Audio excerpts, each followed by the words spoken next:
Hello everyone, math वाला श्री सदगुरु classes में आपका स्वागत है।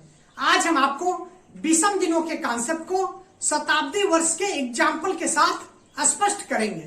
अगर इसे आप अच्छे तरीके से जानते हैं तो कैलेंडर के प्रश्नों को आप चुटकियों में सॉल्व कर लेंगे। आइए देखते हैं। ये आपका है अतिरिक्त या विषम दिन, 8 डेज। 8 डेज क्या होता है ये आप जानते हैं कि अगर आपको दिनों की संख्या ज्ञात है, चाहे एक वर्ष में दिनों की संख्या या महीने में दिनों की संख्या ज्ञात है, तो आप उसे 7 से डिवाइड करेंगे और डिवाइड करने के बाद जो शेषफल या रिमाइंडर बचेगा वही आपका 8 डेज या विषम दिन होगा। आइए देखते हैं। 100 वर्षों या ईस्वी सन में विषम दिन। 100 वर्षों या ईस्वी सन में विषम दिन का क्या तात्पर्य है? ईस्वी सन 1 से लेकर ईस्वी सन 100 तक कितने विषम दिन होंगे, कितने 8 डेज होंगे। या 200 वर्षों में विषम दिन का मतलब ईस्वी सन 1 से लेकर ईस्वी सन 200 तक। या 300 वर्षों में ईस्वी सन 1 से लेकर ईस्वी सन 300 तक। या 1600 वर्षों में ईस्वी सन 1 से लेकर ईस्वी सन 1600 तक कितने विषम दिन होंगे, 8 डेज की संख्या क्या होगी, ये आपको बताना है। आइए देखते हैं। 100 वर्षों ईस्वी सन में विषम दिन। तो आप जानते हैं कि 100 वर्ष में 24 लीप वर्ष होता है। ये हम पूर्व वीडियो में आपको बता चुके हैं कि 100 वर्षों में 24 लीप वर्ष, 24 लीप वर्ष होता है। तो जब 24 लीप वर्ष हो गए तो 100 में से आप 24 को घटा देंगे तो 76 बचेगा। ये सामान्य वर्ष हो गए। इस तरीके से 100 वर्षों में 24 लीप वर्ष और 76 सामान्य वर्ष होते हैं। एक लीप वर्ष में 366 दिन होते हैं। 7 से आप 366 को डिवाइड करेंगे तो 2 आपका शेष बचेगा, रिमाइंडर बचेगा, वही उसका 8 डेज या विषम दिन होगा। एक लीप वर्ष में इस तरीके से 2 विषम दिन होंगे। एक सामान्य वर्ष में 365 दिन होते हैं। 7 से आप डिवाइड करेंगे तो रिमाइंडर या शेषफल 1 बचेगा, वही उसका विषम दिन या 8 डेज होगा। इस तरीके से एक सामान्य वर्ष में 1 विषम दिन या 1 8 डेज होता है। 100 वर्षों में आपके 24 लीप वर्ष, 76 सामान्य वर्षों में, तो एक लीप वर्ष में 2 विषम दिन होते हैं। तो 24 में आपने 2 का मल्टीप्लाई कर दिया। एक सामान्य वर्ष में 1 विषम दिन होता है तो 76 में आपने 1 का मल्टीप्लाई कर दिया तो 24 दूना 48, 76 ये आपका आ गया। तो 48 प्लस 76 आपने जोड़ दिया तो 124 ये आपका विषम दिन। 124 8 डेज आ गए कितने, 100 वर्षों में। अब 124 8 डेज आ गए तो ये अभी 7 से अधिक, आप 7 से इसे डिवाइड करेंगे। 7 से जब आपने इसे डिवाइड किया तो 5 आपका रिमाइंडर या शेषफल जो है 5 बचा। तो जो रिमाइंडर या शेषफल आपका 5 बचा, यही आपका विषम दिन है, 8 डेज हुआ। इस तरह 100 वर्षों में 8 डेज की संख्या 5 वर्ष और विषम दिन। इस तरीके से देखिए, 100 वर्षों में विषम दिन की संख्या 5, 200 वर्षों में विषम दिन की संख्या 3, 300 वर्षों में विषम दिन की संख्या 1, 400 वर्षों में विषम दिन की संख्या 0। 100 से 400 तक ये आपका दिया है और उसके बाद 0 के बाद फिर यही रिपीट होगा। देखिए, 500 वर्षों में विषम दिन की संख्या 5, 600 वर्षों में विषम दिन की संख्या 3, 700 वर्षों में विषम दिन की संख्या 1, 800 वर्षों में विषम दिन की संख्या 0। फिर अब 800 के बाद फिर रिपीट होगा। फिर इसी तरीके से 1200 वर्षों में विषम दिन की संख्या 0 आ जाएगी। फिर उसके बाद ये आपका रिपीट होगा। इस तरीके से आपका ये रिपीट होता है। तो आपको 100 से लेकर 400 तक ये आपको याद रखना है। ये आपको अच्छे तरीके से याद रखना है। पूर्व वीडियो में हम इसको डिटेल में बता चुके हैं, वहां से भी आप इसे देख लेंगे। अब आइए देखिए, शताब्दी वर्ष में विषम दिन 8 डेज। शताब्दी वर्ष जैसे 100 वर्षों में, 400 वर्षों में, 1600 वर्षों में, 1900 वर्षों में, 2100 वर्षों में और 2400 वर्षों में विषम दिन क्या होगा ये हम आपको बताएंगे। इसके पूर्व वीडियो में हम आपको 100 वर्षों का, 400 वर्षों का, 500 वर्षों का, 600 वर्ष, इस तरीके से कई क्वेश्चन इस पर पूर्व वीडियो में भी बता चुके हैं। आइए आप इसमें देखते हैं। 100 वर्षों में विषम दिन की संख्या 5, 400 वर्षों में विषम दिन की संख्या, देखिए 400 वर्षों में विषम दिन की संख्या। तो आप जानते हैं कि 100 वर्षों में विषम दिन की संख्या 5 है। अगर आपको 200 वर्षों में निकालना है तो 100 वर्ष गुणे 2 आपने कर दिया, तो 5 गुणे 2 कर दिया आपने। 100 वर्षों में विषम दिन की संख्या 5, 5 गुणे 2 कर दिया तो 5 दूनी 10। 7 से आप डिवाइड करिए तो 3 आपका रिमाइंडर बचा, जो रिमाइंडर 3 बचा वही आपका विषम दिन। 200 वर्षों में विषम दिन की संख्या 3। 300 वर्षों में निकालना है तो 100 वर्ष गुणे 3 आपने कर दिया। तो 5 गुणे 3, 5 तिया 15, 7 से आपने डिवाइड कर दिया, रिमाइंडर आपका 1 बचा, तो आपका 8 डेज 1 हो गया। उसी तरीके से 400 वर्षों में देखिए, 400 वर्षों में क्या है, 100 वर्ष गुणे 4, 100 वर्ष गुणे 4। लेकिन 400 वर्षों में एक अतिरिक्त विषम दिन ऐड होता है। क्यों ऐड होता है ये भी आप देख लीजिए। आप जानते हैं कि 100 वर्ष जो है ये लीप वर्ष नहीं है। क्यों?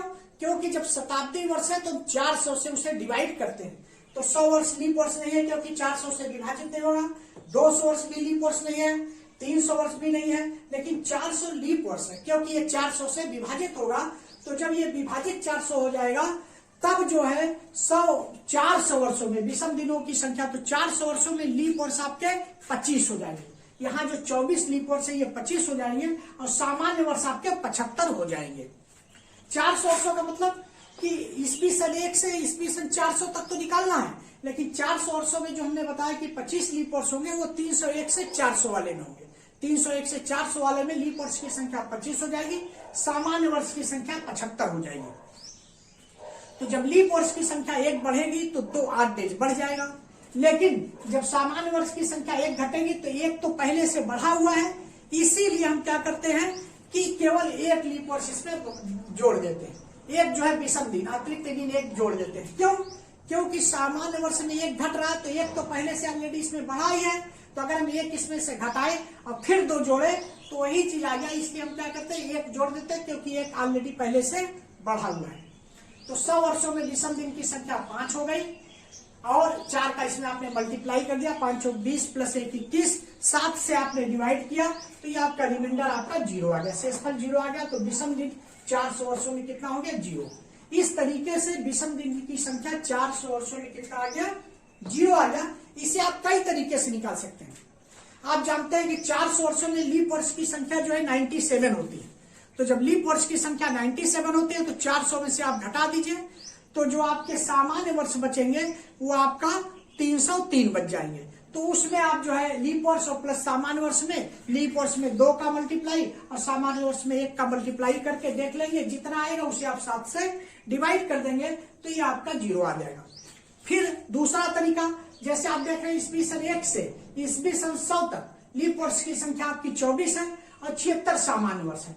तो जब आप देख रहे हैं कि इसमें 124 विषम दिन हुए, इसी तरह 101 से 200 में भी 124 विषम दिन होंगे, और 201 से 300 में भी 124 विषम दिन होंगे, लेकिन 301 से 400 वाले में ये विषम दिन की संख्या 125 हो जाएगी।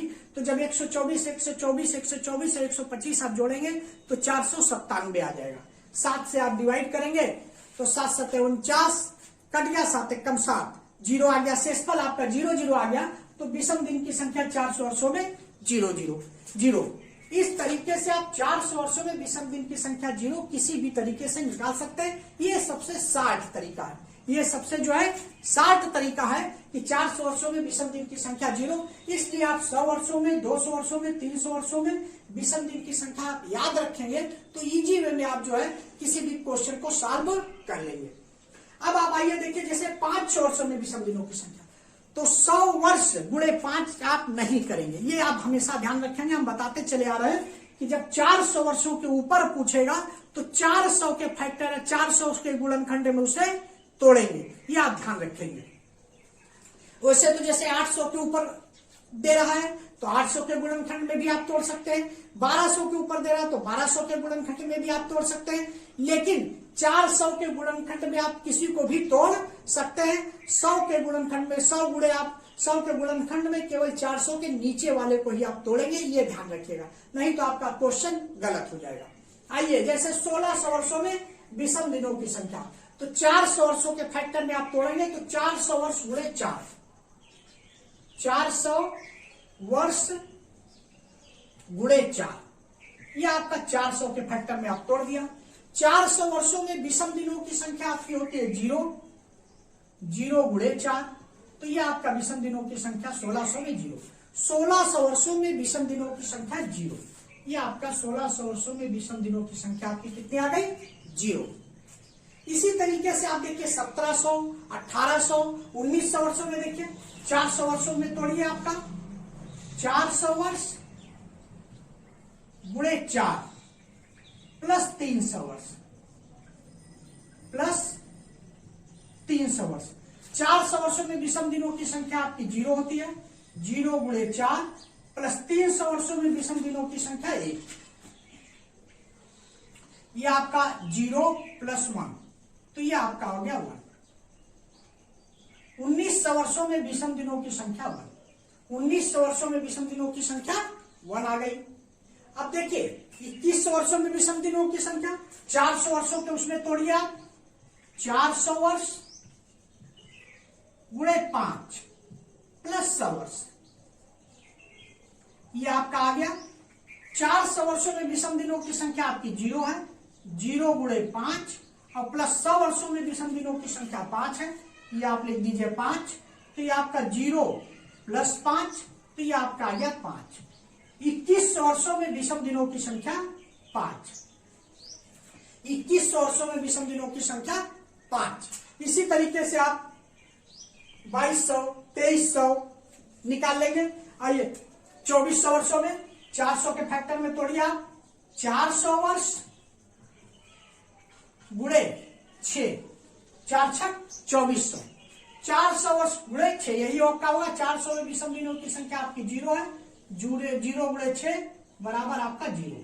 तो 2400 वर्षों में विषम दिनों की संख्या आपकी कितनी होगी? 0। 2400 वर्षों में विषम दिनों की संख्या आपकी आ गई 0। इस तरीके से आपने देखा कि अगर आपको विषम दिनों की संख्या निकालनी है तो आप ऐसे फैक्टर करके निकालेंगे। अगर 400 से अधिक है तो 400 के रूप में फैक्टर करेंगे, और 400 से कम है तो आप 100 के रूप में फैक्टर कर सकते हैं। और ऐसे आप इजी वे में जो है विषम दिनों की संख्या ज्ञात कर लेंगे। और ये आप 100 से लेकर 400 तक विषम दिनों की संख्या, 8 डेज की संख्या आप याद रखेंगे। एक चीज आप देख रहे हैं कि ये देखिए 400 शताब्दी लीप वर्ष हो गया, तो इसमें विषम दिनों की संख्या 0। फिर 800 शताब्दी लीप वर्ष हो गया, इसमें विषम दिनों की संख्या 0। इसी तरीके से 1200 फिर होगा शताब्दी लीप वर्ष, विषम दिनों की संख्या 0। 1600 शताब्दी लीप वर्ष, विषम दिनों की संख्या 0। 2000 शताब्दी लीप वर्ष, विषम दिनों की संख्या 0। 2400 शताब्दी लीप वर्ष, विषम दिनों की संख्या 0। कहने का मतलब कि शताब्दी लीप वर्ष है तो विषम दिनों की संख्या 0 आएगी। ये आपने अभी एग्जाम्पल के साथ देखा और ये आप याद भी रखेंगे। इस तरीके से ये टॉपिक हमारा समाप्त होता है। मिलते हैं नेक्स्ट वीडियो में। Thanks for watching. Like, subscribe और शेयर जरूर करें।